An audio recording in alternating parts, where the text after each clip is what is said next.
Bismillahirrahmanirrahim. Ada pertanyaan dari, nggak ada namanya sini Ustaz. Langsung aja. Jamaah yang ada di sini. 1. Apa batasan penanganan hewan peliharaan seperti burung dan ikan hias? Karena sebagian pemeliharaan beralasan tujuannya untuk memudahkan binatang-binatang itu dengan menyediakan makanan dan keamanannya. Bagaimana Ustaz? Kandangnya besar, jangan sampai ikan-ikan besar, ikan-ikan yang setengah meter, koi, tiba-tiba kolamnya cuma dia nggak bisa bergerak. Bayangkan seperti kita ditempatkan di kamar kecil di penjara. Lalu kemudian airnya, kalau dia binatang air, ikan, kura-kura, airnya bersih. Kemudian makanannya, kemudian dia beramai, berpasang-pasang, beramai-ramai. Begitu juga dengan burung, kandangnya besar, makanannya cukup. Lalu kemudian hewan-hewan, kebun-kebun binatang itu sebagiannya milik pemerintah, ada pribadi tapi izinnya juga dari dinas. Lalu kemudian ada yang milik perusahaan, maka ini juga mesti diperhatikan. Karena kalau tidak kita sudah berbuat zalim, berbuat aniaya terhadap makhluk Allah Subhanahu wa taala. Ada seorang ulama namanya Imam Ibrahim bin Adham. Suatu ketika dia membeli kurma dari pasar, dia pulang ke rumah, dia buka kurma itu, ternyata ada semut di dalam kurma itu. Lalu dia pergi lagi ke pasar. Keluarganya bertanya, mau kemana Tuan Imam? Saya mau pergi ke pasar. Tapi baru pulang dari pasar, saya mau mengembalikan kurma yang ada semutnya ini. Kenapa? Karena berpisah dengan keluarga itu menyakitkan. Ada tak ada orang hari ini yang memikirkan perasaan semut? Sekarang orang melihat manusia ini seperti semut. Imam Ibrahim bin Adham tidak. Dia melihat semut itu seperti manusia juga, yang punya perusahaan, yang punya perasaan, yang punya usaha, yang punya keluarga, yang punya kehidupan. Dan ternyata sekarang kalau orang mau meneliti bagaimana kehidupan semut, bagaimana mereka makhluk juga. Wa ma min dabbatin fil ardi, semua binatang yang melata di atas muka bumi. Wala ta'irun yatiru bijanahihi, burung-burung yang terbang di atas awan. Illa umamun amsalukum, mereka juga umat seperti kamu, kata Allah. Mereka punya komunitas, mereka punya kehidupan sama seperti kamu. Maka ada satu ilmu khusus meneliti tentang hewan, acara tentang binatang, dan menjadi sesuatu yang menarik hari ini. Orang kalau dia tidak berilmu, dia akan memusuhi, membenci, menyakiti. Kenapa? Karena tidak kenal. Maka kita diajak untuk mengenal. Hari ini kita tinggal menonton. Faya'kuluhu tayrun. Lalu buahnya dimakan oleh burung. Au bahimatun, dimakan oleh hewan. Maksudnya bahimatun kaki 4, kambing, sapi, kerbau. Au insanun, atau dimakan orang. Maka itu menjadi sedekah bagi dia. Maka kalau kita tanam padi, tanam jagung, dimakan oleh burung. Tapi jangan semuanya dimakan burung. Mana untuk kita lagi? Sebagiannya dimakan burung. Maka dibuat orang-orangan untuk mengusir burung. Dibuat di situ patung singa supaya kambing-kambing takut. Nanti diambil oleh sebagian orang, tapi kita jaga, kita buat pagar. Maka itu bagian yang mereka makan itu terhitung sebagai sedekah. Itu hadis Nabi sallallahu alaihi wasallam. Makanya kita sesempit-sempitnya mesti ada tanaman.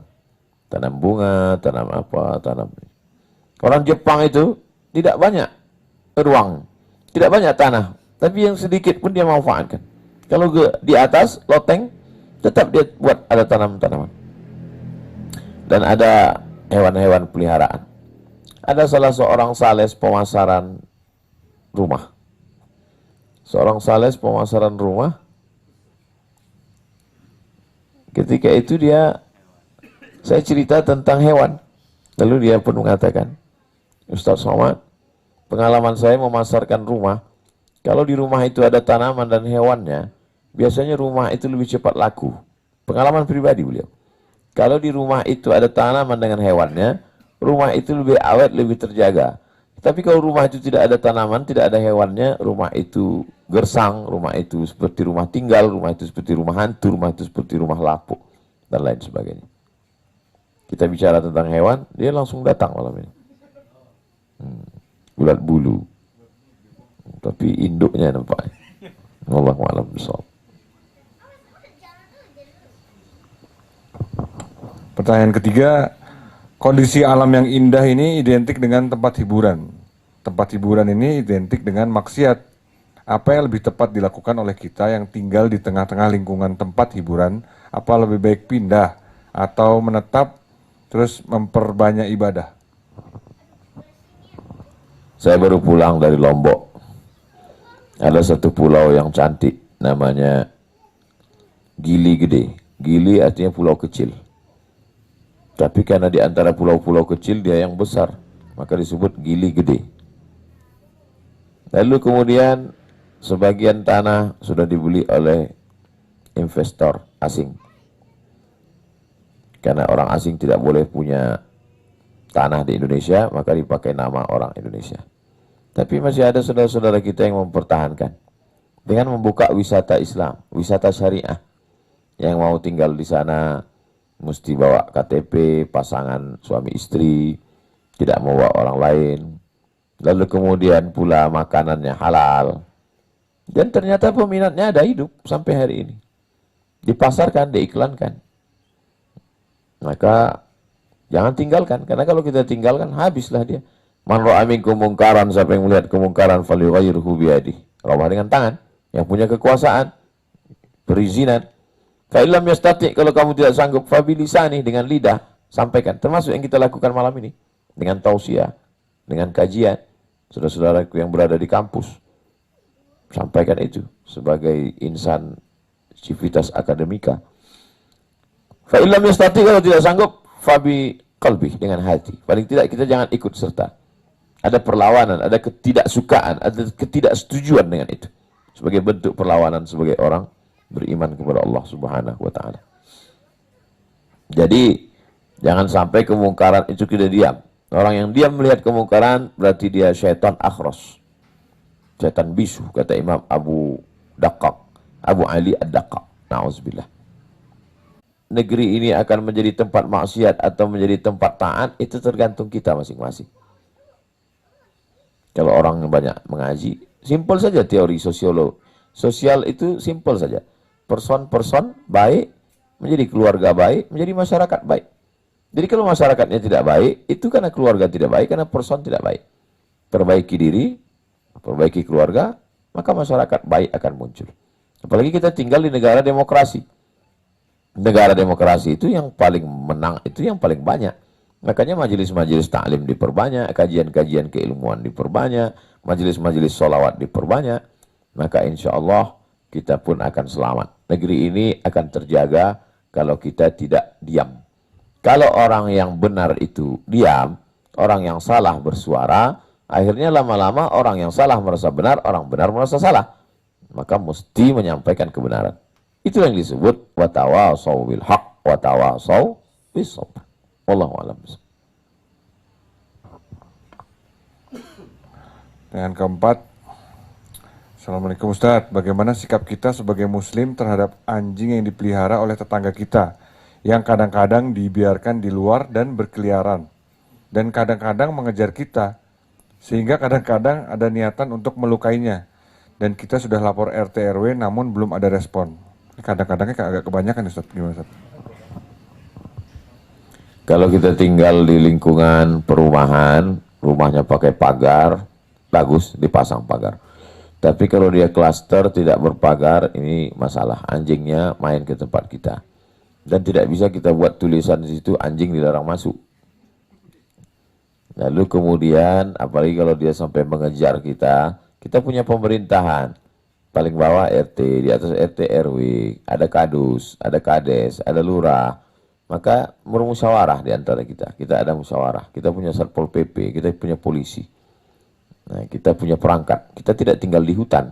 Kita bukan pakai hukum rimba. Maka diselesaikan dengan musyawarah mufakat. Pancasila, sila yang keempat itu adalah musyawarah. Maka tidak semuanya diselesaikan dengan kekerasan. Memang betul ada hukum. Tapi hukum ini keras. Maka boleh jadi di pengadilan menang. Tapi setelah itu muncul permusuhan baru. Tapi kalau dipakai musyawarah mufakat, maka yang keluar itu adalah ketenangan batin, silaturahim tetap tersambung. Bertetangga dalam Islam diajarkan luar biasa baik. Maka yu'minu billahi wal yawmil akhir fala yu'dzi jarahu. Siapa yang beriman kepada Allah dan hari akhirat, jangan menyakiti tetangga. Siapa orang yang beriman itu? Orang beriman adalah orang yang selamat dirinya, selamat orang lain, dari lidahnya, dari lisannya. Al-muslim man salim al-muslimun min lisanihi wa yadihi. Orang muslim adalah selamat orang lain dari lisannya yang tajam, dari tangannya yang kasar. Sampai-sampai dulu sebelum turunnya ayat tentang warisan, sesama saling bertetangga itu saling mewarisi. Sampai akhirnya turun ayat-ayat warisan, sesama tetangga tidak lagi mewarisi, yang mendapatkan warisan hanyalah ada hubungan nasab saja. Demikian. Wallahu a'lam bishawab. Pertanyaan terakhir. Bolehkah membeli hewan yang lazim dipelihara, tapi bukan untuk dikonsumsi, seperti kucing, beberapa jenis reptil seperti kura-kura, dan lainnya? Bagaimana juga orang yang menternakkan dengan tujuannya untuk dijual, kucing, reptil, dan sebagainya? Jual beli kucing hukumnya mubah. Kucing yang haram dijual itu kucing liar, kucing hutan, kucing ganas. Kalau kita kucing hutan, itu tidak boleh. Adapun kucing yang itu hukum menjual kucing itu hukumnya mubah. Bisa dilihat dalam fatwa-fatwa para ulama.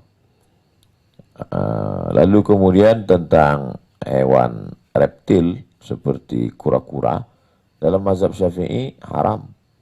Tapi dalam mazhab Maliki makruh. Masalah binatang, 3 mazhab. Yang paling ketat Hanafi. Hanafi sangat ketat dalam masalah hukum hewan. Yang paling longgar Maliki. Maliki itu longgar sekali. Yang paling pertengahan, tidak ketat, tidak longgar, mazhab Syafi'i. Nah, jadi mazhab Maliki itu yang haram hanya yang disebutkan dalam Quran saja. Lain daripada itu makruh. Maka kalau ada orang memelihara kura-kura, maka dia makruh. Asal jangan dipeliharanya kura-kura ninja. Memelihara kura-kura. Tapi kalau sampai habis waktunya gara-gara kura-kura itu, dia masuk mubazir. Innal mubazirina kanu ikhwana syayatin. Sampai tidak baca surat Al-Kahfi malam Jumat gara-gara asik memperhatikan kura-kura. Sampai tidak pergi yasinan tahlilan. Si Anu kenapa nggak pernah datang? Sibuk kura-kura. Memangnya nanti kalau kau mati disolatkan kura-kura? Gitu. Nah, ini perlu juga diperhatikan. Hanya sebatas hobi saja. Tapi hobi ini kan Allah bisa karena biasa. Kadang-kadang orang awalnya ikut-ikutan aja, style. Ngelihat orang punya kura-kura, beli pula kura-kura. Nanti orang punya ikan, beli ikan. Ikut-ikutan aja. Wa in tuti aksara man fil ardi yudilluka an sabilillah. Kalau kau ikut kebanyakan orang, menyesatkanmu. Saya lihat banyak tren aja. Dulu musim pinang merah, semua tanam pinang merah. Sekarang janda bolong, semua janda bolong. Ikut-ikutan ya. Dia pun sebetulnya tidak begitu ngerti, tidak begitu paham, tapi ikut-ikut arus saja. Tak punya pendirian. Jadi cobalah kita menyalurkan hobi yang kira-kira hobi itu dapat menyelamatkan kita dari azab kubur. Kalau mau koleksi ya koleksi, dalam tanda kutip, koleksi anak yatim. Saya pernah ke satu daerah, berapa ini Pak yatimnya sini? 1.700 orang. Berapa makannya satu bulan? 800 juta sebulan. Pergi saya ke dapurnya, melihat telur ayam bersusun, tukang masaknya 20 orang. Sebulan berapa biaya operasional? 800 juta. Yang nanggung berapa orang? Saya sendiri Pak Ustaz. Nah itu.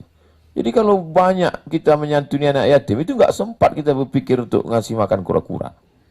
Kalau banyak kita menyantuni anak yatim, nggak sempat kita pikir mau memelihara ular sawah. Kalau banyak kita menyantuni anak yatim, nggak sempat kita berpikir mau memelihara king cobra dan lain sebagainya. Cobalah pikir, sibukkan akal ini, sibukkan pikiran ini untuk sesuatu yang bisa melapangkan kubur kita, menjadi amal jariah, mendoakan kita.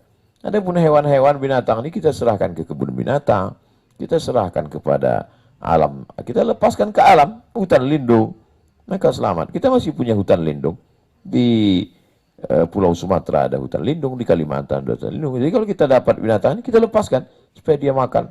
Kadang-kadang kita merasa kita lebih sayang pada binatang daripada alam menyayangi dia. Allah sudah buatkan alam terhampar supaya binatang-binatang ini balikkan dia. Dapat ular sawah misalnya nyasar di got, tangkap, balikkan lagi ke hutan supaya dia dapat makanan di sana. Wallahu a'lam bishawab.